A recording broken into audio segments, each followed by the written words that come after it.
Morning में ही रहेगी, but अगर मॉर्निंग में नहीं हो पाई तो इवनिंग में होती है, but once in a while कभी मॉर्निंग में नहीं हुई तो वैसे तो मॉर्निंग में रहेगी।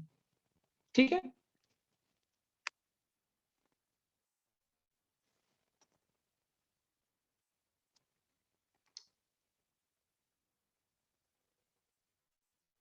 ठीक है ना बेटा।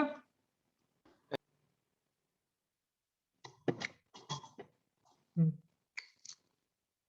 आप लोगों की सुबह 7:30 बजे बायो की क्लास रहती है ना? सर वो जो टाइमिंग था वही अच्छा है, सुबह का 11:30 से जो टीम हुआ थी। अच्छा,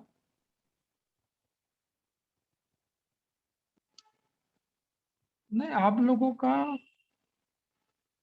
टाइमिंग मोस्ट प्रोबेबली 7:30 बजे सुबह रहेगी फर्स्ट क्लास मॉर्निंग में, है ना? जैसा कि मैंने आप लोगों को लास्ट लेक्चर में भी कहा था कि मॉर्निंग में रहेगी अपनी 7:30 बजे।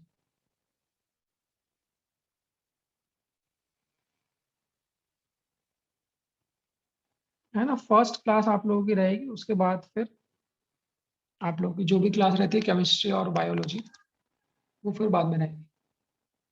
तो मॉर्निंग में आप लोग आपके फ्रेश दिमाग से आप क्लास अटेंड कर लें।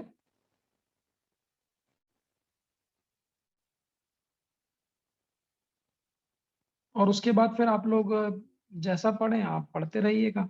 सुबह सुबह पढ़ लोगे तो ठीक रहेगा, थोड़ा एनर्जेटिक भी आप लोग फील करेंगे। हाँ बस ये कि 10-15 मिनट आप लोग सुबह, जो लोग जल्दी नहीं उठते हैं वो लोग सोते हैं क्लास में, बट थोड़ा जल्दी उठ जाना आप लोग, तो आदत ही है आपको वैसे भी। 7:30 तो अभी भी क्लास होती है ना आपकी, तो बस रहेगा।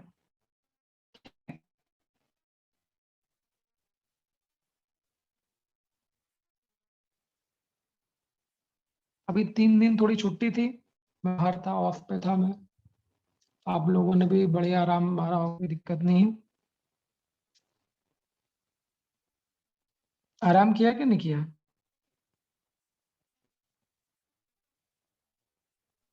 Yes, sir.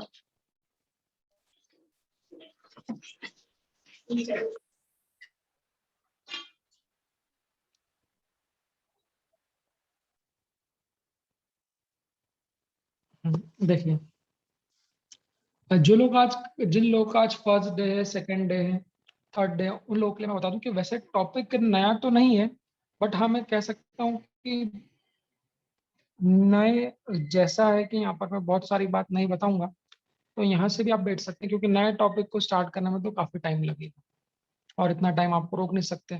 तो आप लोगों को यहाँ से बिठाना हम चालू कर देते हैं ना। अगर इसमें कोई पुरानी बात बेटा यूज होती है तो मैं आपको वहां पर बताऊंगा कि ये पुराना है। थोड़ा आप लोगों की तरफ से ये सहयोग होना चाहिए कि अगर इन केस कोई पुरानी बात इस्तेमाल होती है, थोड़ी बहुत में भी कभी हो, एक आध 10-5%, तो आप लोग निश्चिंत रहें, घबराएं ना। जब आप लोग वो पढ़ लेंगे तो आपको ये भी आ जाएगा, ठीक है। तो बैकअप में जिन लोगों का डिफरेंशिएशन इंटीग्रेशन तो मैं बता चुका हूँ, वेक्टर का बेसिक मॉड्यूलस निकालना मैं बता चुका हूँ, कंपोनेंट वाला मैंने लेक्चर भेज दिया था, मेरे पास लेक्चर तो है सारे। धीरे धीरे आप लोग पुराने लेक्चर्स देखते रहिएगा तो आप लोगों का कवर हो जाएगा। बाकी जो बेसिक रिक्वायरमेंट थी वो बता चुका हूँ, बट उसके बाद फिर से जिन लोगों ने ज्वाइन किया है, परिधि, खुशी और फैजल, आप लोग तीनों नए हो, तो अगर कोई पुराना कभी इस्तेमाल होता है बेटा, क्योंकि फिजिक्स में पुराने टॉपिक से कोरिलेटेड होता है थोड़ा थोड़ा थोड़ा थोड़ा मामूली, तो आप लोग डरे ना, वो भी आपको बता देंगे, ठीक है। चलिए, अभी बच्चों हम लोगों को न्यूटन्स थर्ड लॉ के बारे में बात करनी है। आवाज आ रही है आप लोगों को मेरी? हाँ, चलिए स्टार्ट करते हैं। देखिए, तो मैंने जैसा कि कहा हम लोग को न्यूटन्स थर्ड लॉ के बारे में बात करनी है। अब आप लोग कहोगे सर थर्ड लॉ हम लोग बचपन से सुनते आते हैं। हाँ ठीक है, आप सभी लोगों ने सुना होता है, action and reaction are, every action is equal in opposite reaction, but वो सिर्फ कहने वाली बात है। सवाल ये है कि कैसे न्यूमेरिकल यहाँ पर बनेंगे। तो सेकंड लॉ और थर्ड लॉ अब दोनों को मिक्स करके पढ़ेंगे। जैसा कि मैंने आप लोगों को अभी तक क्या बताया, अभी तक सेकंड लॉ में क्या हो गया, सेकंड लॉ की definition rate of change of momentum के चारों केसेस गए, उस पे से मैंने आपको क्वेश्चंस दे दिए। इम्पल्स हो गया, इम्पल्स के केसेस हो गए, एरिया वाले केसेस हो गए, इंटीग्रेशन वाले केसेस हो गए, और बुलेट वाली प्रॉब्लम्स हो गई, कितने नंबर ऑफ बुलेट्स पर सेकंड फायर कर सकते हैं।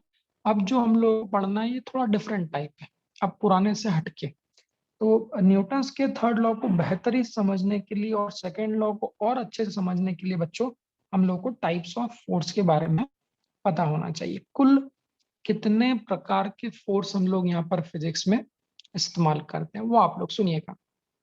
तो वैसे तो बहुत सारे प्रकार के फोर्सेस हो सकते हैं, अनगिनत बहुत सारे टाइप के आप कह सकते हो। सिलेबस में कौन से, तो न्यूटन्स लॉ ऑफ मोशन में 3 प्रकार के मुख्यतः फोर्स हम लोगों को पढ़ना होते हैं, जिसमें से एक तो आप लोगों ने बचपन से सुना होता है। सबको बोलिए, अच्छा जवाब देना है हाँ ना।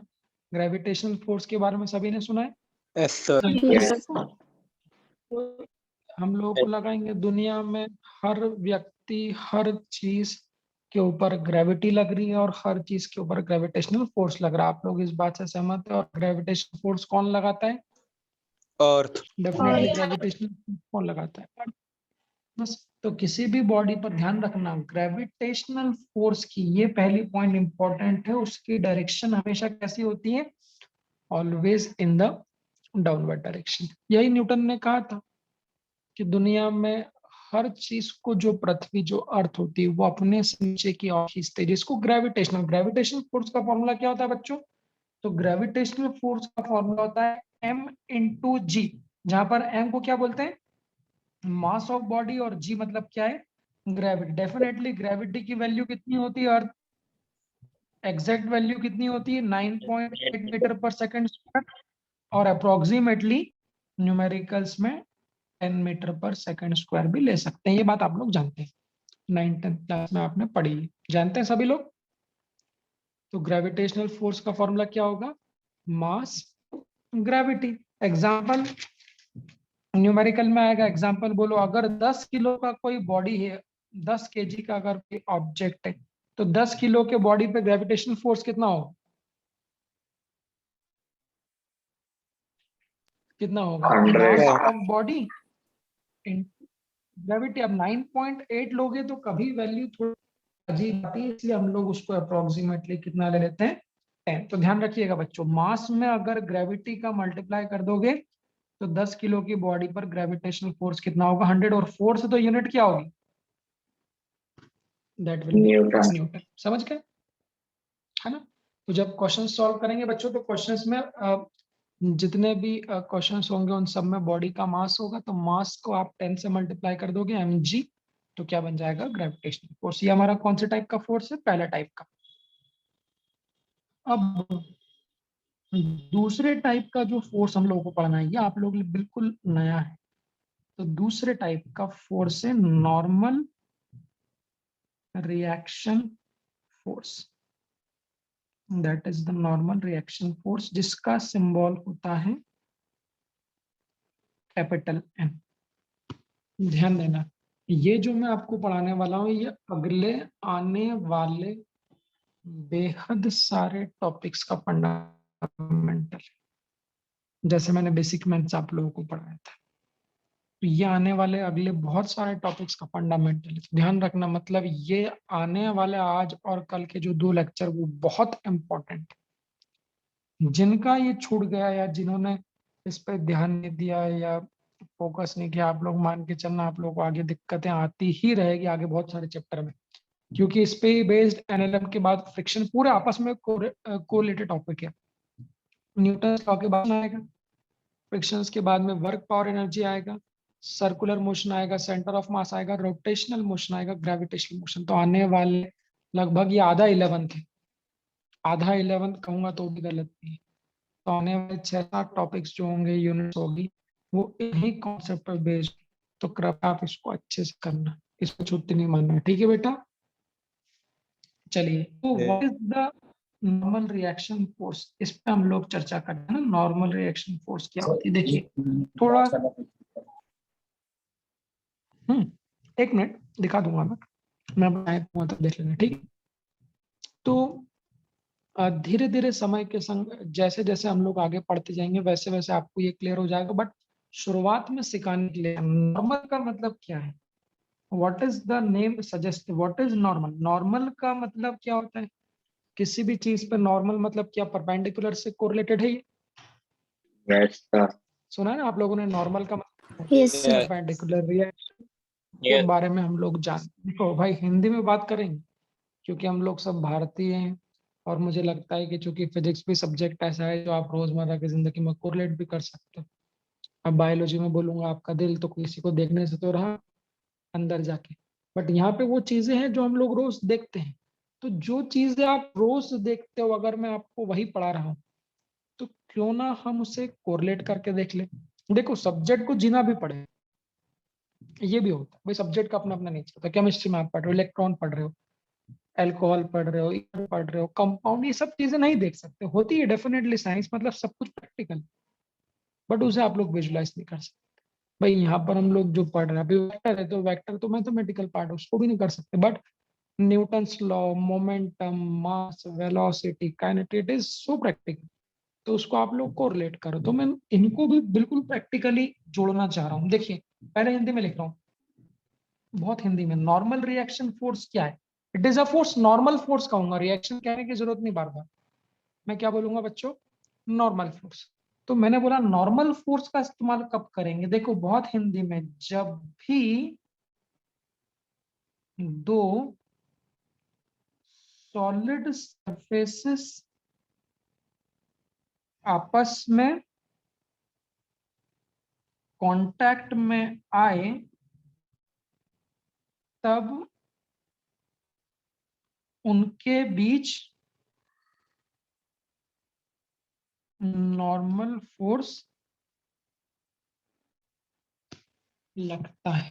3 बार बोलो, बार बार लिख भी लो साथ साथ और बोलो भी। क्या वो कैसे पता चलेगा सर, क्वेश्चन में नॉर्मल रिएक्शन फोर्स की बात कर रहा है, तो ये मैंने आपको सार दे दिया, पढ़ पा रहे हो क्या।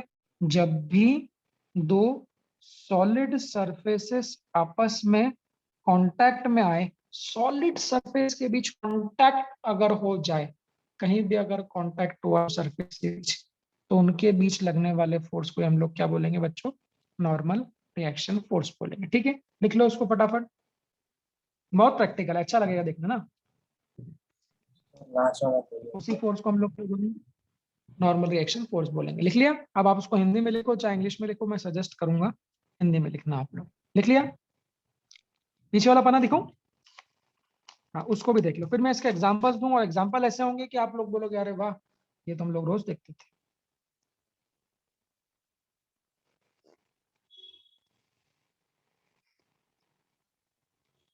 हाँ देख लिया। देखो सब्जेक्ट को जीना भी सीखो आप लोग, मैं आपको ये भी बोलता हूँ ना, सब्जेक्ट क्या होता है, जब तक हम लोग न्यूमेरिकल से दूर भागते हैं, जब तक वो अपने से दूर भागते हैं, गिव एंड टेक, आप भागो वो भी भागेगा। आप थोड़ा उससे मोहब्बत रखो भाई की, यार देखें यार हम लोग जो रोज करते हैं उसको थोड़ा पढ़ते भी, न्यूमेरिकल तो धीरे धीरे, फॉर्मूला होता है न्यूमेरिकल, मतलब क्या, जो फॉर्मूला पढ़ा है उसको अप्लाई कर दो, तो वो धीरे धीरे आता है, बट थोड़ा आपको इनिशियली मेहनत करनी पड़ेगी। मैंने बोला कि बेटा कहीं भी अगर दो सरफेसेस कांटेक्ट में आएगी तो नॉर्मल रिएक्शन। अब आप मेरे को बताओ, आपके सामने तो अनंत एग्जांपल है जहां पर दो सरफेसेस कांटेक्ट में है।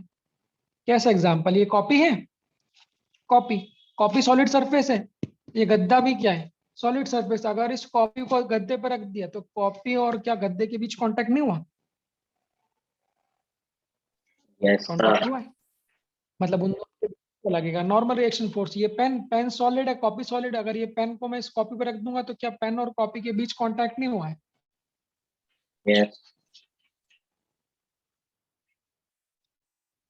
आप लोग भी निश्चित तौर पे कहीं ना कहीं तो बैठे ही होंगे, तो क्या आपके और टेबल के बीच कांटेक्ट नहीं हुआ है, Yes, sir. हुआ है। जब Yes. हम जमीन पे खड़े होते हैं, जब हम जमीन तो हमारे और जमीन के बीच कांटेक्ट, मतलब दुनिया में बच्चों जहां भी कांटेक्ट हुआ है वहां पर नॉर्मल रिएक्शन फोर्स का अस्तित्व है। तो ये आपको जवाब देगा कि इस फोर्स का इस्तेमाल कब करना है। तो कांटेक्ट हुआ तो नॉर्मल रिएक्शन फोर्स की बात करें, कैसे बनाएंगे, तो हर फोर्स, अच्छा फोर्स एक वेक्टर क्वांटिटी है, तो बच्चों हर फोर्स की डायरेक्शन भी होती।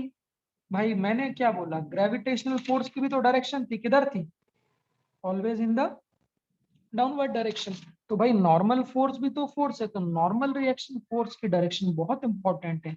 इसकी डायरेक्शन अभी जैसा बोल रहा हूँ याद करना, फिर समझाऊंगा। नॉर्मल फोर्स की डायरेक्शन हमेशा हमेशा कांटेक्ट सरफेस के परपेंडिकुलर होती है। लिख लो, नॉर्मल रिएक्शन फोर्स की डायरेक्शन बच्चों हमेशा कैसी होती है? कांटेक्ट सरफेस के परपेंडिकुलर होती है, जिसे यहां लिख रहा हूं, जिसे हम डबल एरो से रिप्रेजेंट करते हैं। हाँ लिख लिया, नॉर्मल रिएक्शन फोर्स की डायरेक्शन हमेशा क्या होती है बच्चों? कांटेक्ट सरफेस के परपेंडिकुलर होती है, जिसे हम लोग किससे रिप्रेजेंट करते हैं? डबल एरो से रिप्रेजेंट करते हैं। ठीक है, सर एक बार पिछले वाला हाँ ये मेरा हिंदी का जो लिखा हुआ है बेटा, ये बिल्कुल राम बाण की तरह है, आप उसको एक एक शब्द को पकड़िएगा। मतलब मैं इंग्लिश में लिखाऊंगा तो वो बहुत गंदी डेफिनेशन साउंड होगी, सर तो इसलिए डायरेक्शन मतलब रिपीट।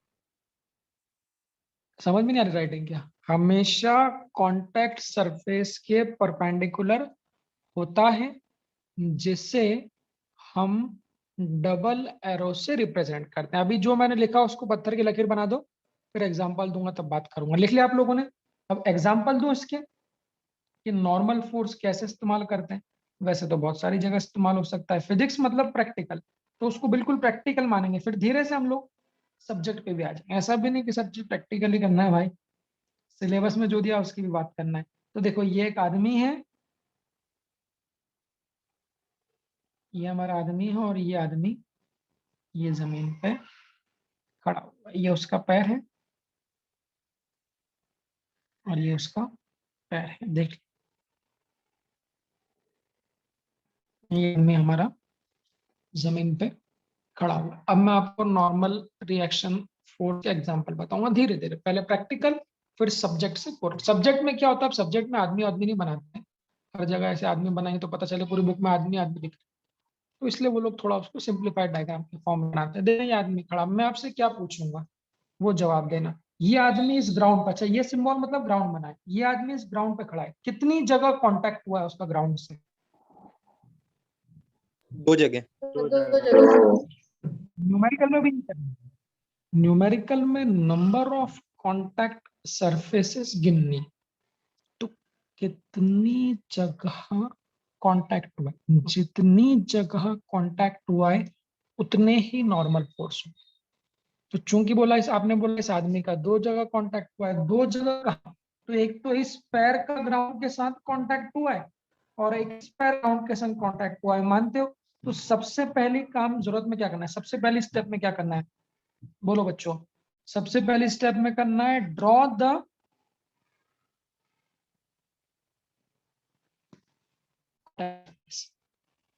जहां भी उनका कांटेक्ट हुआ आप सबसे पहले कांटेक्ट सरफेस बना दो।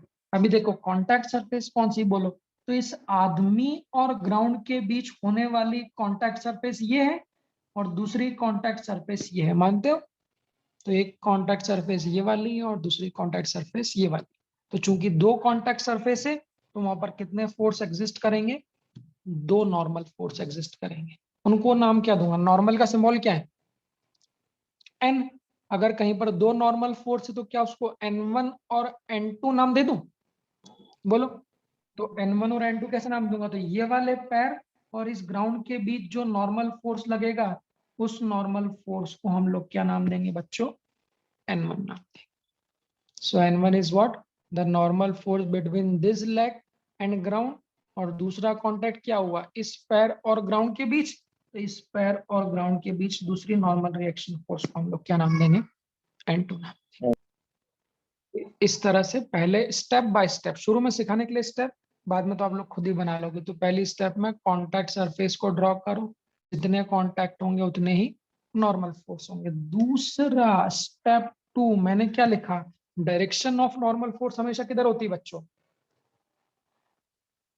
Perpendicular to perpendicular to surface. हमेशा कांटेक्ट सरफेस परपेंडिकुलर एक लाइन बना दो।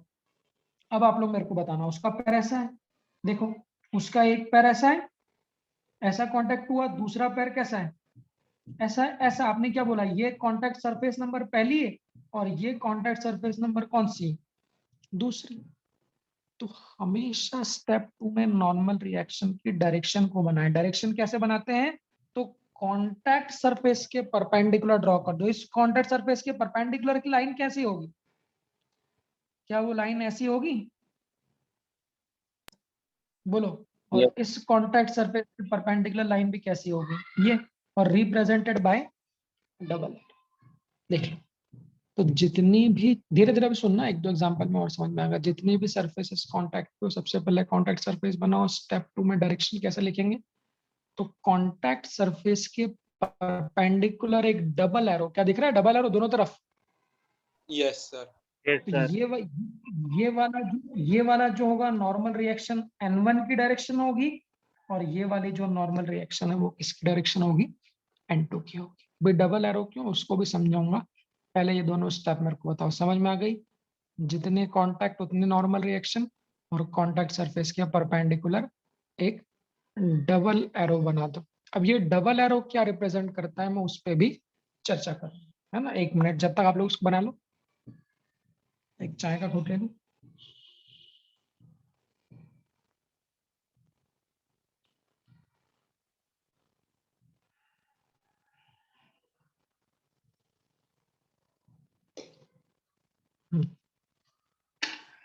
चलिए, हाँ, तो कमिंग बैक, तो इस पैर और इसके बीच नॉर्मल रिएक्शन की वैल्यू ऐसी N1 होगी, और इस पैर और इसके बीच नॉर्मल रिएक्शन की वैल्यू N2। अब डबल एरो क्यों, वो समझाता हूँ। तो जैसा कि आप लोग बचपन से कहते थे कि न्यूटन का थर्ड लॉ क्या है, action and reaction are equal and opposite to each other. अब वही ये डबल एरो को रिप्रेजेंट कर रहा है, कैसे, तो देखो, अगर मैंने बोला बच्चों, आप अगर ग्राउंड पे खड़े हो, मुझे बताना, तो अगर आप ग्राउंड पर खड़े हो, तो क्या आप ग्राउंड पर कुछ फोर्स लगाओगे, Yes. लगाओगे कि नहीं लगाओगे? Yes. भाई बहुत बेसिक बताना, अगर आप ग्राउंड पे खड़े हो तो आप ग्राउंड पे कुछ फोर्स लगाओगे, और अगर आप ग्राउंड पर कुछ फोर्स लगाओगे तो क्या ग्राउंड भी आप पे फोर्स लगाएगा, मानते हो? Yes. Yes, sir. Yes sir. तो वही हमारी एक्शन रिएक्शन होगी। अभी यहाँ एक्शन रिएक्शन कैसे देखेंगे, देखो ये वाला कौन सा पैर है, एक पैर लेफ्ट वाला पैर मान लो, और ये वाला पैर कौन सा, आप लोग राइट वाला पैर मान लो। तो जो लेफ्ट पैर जब ग्राउंड पर खड़ा है, एरो देखो, ये जो N1 है, ये फोर्स किस पे लग रहा है, ये एरो किस पे लग रहा है, नीचे, नीचे मतलब ये Yes. N1 किस पे, ये फोर्स किस पे, ग्राउंड पे। सो Ground. This is the force on the ground, on the ground, ध्यान पड़ना इंग्लिश में, ऑन द ग्राउंड मतलब किस पे लग रहा है, ग्राउंड पर। कौन लगा रहा है, कौन लगा रहा है, ये आदमी Body. का लेफ्ट वाला पैर लगा रहा है। इसलिए जो ये नीचे वाला एरो है, ये रिप्रेजेंट करता है नीचे, मतलब फोर्स ग्राउंड पर लग रहा है बाय द मैन। और ऊपर वाला एरो किस पे, ऊपर वाला फोर्स किस पे लग रहा है, so this is the force Legs. Exerted on the, leg Leg. बोल दो या मैन बोल दो, एक ही बात है क्या, लेग बोल दो या मैन बोल दो, एक ही बात है, ठीक है क्या। तो डबल एरो क्या Yes. रिप्रेजेंट करता है, कि एक फोर्स आदमी ग्राउंड पे नीचे लगा रहा है, और दूसरा एरो क्या रिप्रेजेंट करता है, एक फोर्स ग्राउंड आदमी पर ऊपर लगा है। तो किसी एक फोर्स को एक्शन बोल दो, तो अगर ये आदमी जो ग्राउंड पे लगा रहा है, बोलो, अगर इसको एक्शन बोलूंगा, तो ग्राउंड जो आदमी पे लगा रहा है, क्या वही रिएक्शन है, बोलो, Yes, sir. सही है। Yes. तो इसीलिए हम यहाँ पर डबल एरो से रिप्रेजेंट करते हैं। ये एक्शन ग्राउंड पे है, तो रिएक्शन ग्राउंड मैन पे देता है। ऐसे ही दूसरी वाली N2 भी कह सकते हो। दूसरी वाली N2 क्या है, ये राइट पैर है, तो जो राइट वाला फोर्स ग्राउंड पे लगा रहा है वो किधर है, नीचे।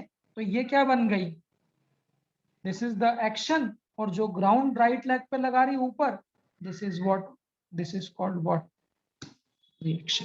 धीरे धीरे फिर इसकी हम लोग और प्रैक्टिस कर लेंगे। बात समझ में आई? हम यहाँ से क्वेश्चन कैसा बनेगा उस पर चर्चा करूंगा। ये बात समझ में आई? Yes. तो स्टेप 1 में number of contact surface, step 2 में direction perpendicular to contact surface, double arrow मतलब एक एक्शन है और एक रिएक्शन। मेरा सवाल ध्यान से सुन के जवाब देना, जल्दीबाजी में नहीं। क्या do action and reaction act at same body? Action किस पे हुई? एक्शन किस पे हुई? Ground. Ground. क्या बात हो? और रिएक्शन किस पे हुई? Body. Man. ये तो बचपन से पढ़ते हैं, आप समझ में। एक्शन और रिएक्शन कैसी होती है? अपोजिट हुई। देखो ग्राउंड पे नीचे हुई तो मैन पे किधर हुई? ऊपर। बट दूसरा सवाल वो ये पूछते हैं, इसमें बहुत सारे बच्चे गलती कर देते हैं कि do action and reaction takes place at same body. आप लोग बताओ हाँ या ना? No. No. No. No. No. समझ में आ गया? तो एक्शन और रिएक्शन बेटा कभी भी एक ही बॉडी पे नहीं होती। अगर आप कुर्सी पे बैठो तो आपने कुर्सी पर एक्शन करी तो वो एक्शन कुर्सी पे हुई, तो कुर्सी आप पर रिएक्शन करेगा तो वो आप पे होगी। तो पहला थ्योरेटिकल क्वेश्चन तो यही बन जाएगा। क्या बनेगा कि action and reaction do not act, थोड़ा राइटिंग अच्छी लिखूंगा, do not act at same body, they act at different body. दूसरा ये, क्या एक्शन और रिएक्शन एक साथ लगते हैं या अलग अलग लगते हैं? Do they act simultaneously? अलग डू अलग. दे, नहीं देखो भाई दो बातें सुनना। सेम बॉडी पे तो नहीं लगते, एक पे एक्शन होती है तो दूसरे पे रिएक्शन, ठीक है। क्या वो साथ साथ लगते हैं? तो ऐसा तो नहीं होता बेटा कि जब ये आदमी ग्राउंड पे खड़ा है तो ये आदमी ने ग्राउंड पे एक्शन करी, ग्राउंड ने बोला मैं बैठूंगा यार, मैं 5 मिनट बाद तेरे को रिएक्शन दूंगा। ऐसा पॉसिबल है? No. तो जैसे ही आप ग्राउंड पे खड़ोगे, जैसे ही आप ग्राउंड पे एक्शन करोगे, ग्राउंड क्या कर देगा? रिएक्शन कर देगा। मतलब एक्शन और रिएक्शन भले ही दो डिफरेंट बॉडी पे लगते हैं बट लगते साथ साथ हैं। तो जिस क्षण हम ग्राउंड पर एक्शन करेंगे उसी क्षण क्या करेगा? ग्राउंड हम पे क्या करेगा? रिएक्शन करेगा। तो क्या ऐसा लिखूं बच्चों? Action and reaction act simultaneously. Simultaneously मतलब एक साथ. At the same time. तो ये क्वेश्चन आपको निश्चित तौर पर बुक्स में मिलेगा कि act on different body and act simultaneously. ये हमारा फंडामेंटल है न्यूटन्स के थर्ड लॉ का, जो आप लोग बचपन से कहते हैं बट आप लोगों ने न्यूमेरिकल कभी नहीं किए होंगे। आपने 9-10 में एक भी न्यूमेरिकल नहीं किया होगा। अब यहाँ पर आप लोगों को उसके न्यूमेरिकल भी बताएंगे, ठीक है। चलिए, फिर मैंने बोला बच्चों कि ये तो मैंने आप लोगों को प्रैक्टिकल एग्जांपल दिया जो हम लोग रोजमर्रा की जिंदगी में रहते हैं। ऐसे आप लोग बहुत सारे बना सकते हो। आप लोग टेबल पे बैठे हो तो आपका टेबल के संग कांटेक्ट है, कांटेक्ट सरफेस बनाओ और परपेंडिकुलर नॉर्मल रिएक्शन बना दो। अब सवाल सर फिजिक्स में क्या ऐसे न्यूमेरिकल आएंगे खड़े होने वाले? तो नहीं, बट आएंगे बिल्कुल ऐसे ही। थोड़ा सा फिजिक्स में क्या करते हैं तो वो लोग डायग्राम को अच्छा बनाते हैं। देखिए मैं बनाता हूँ कैसे। आप लोगों ने सबने ईट देखी? ईट ईट ईट ब्रिक, Yes, sir.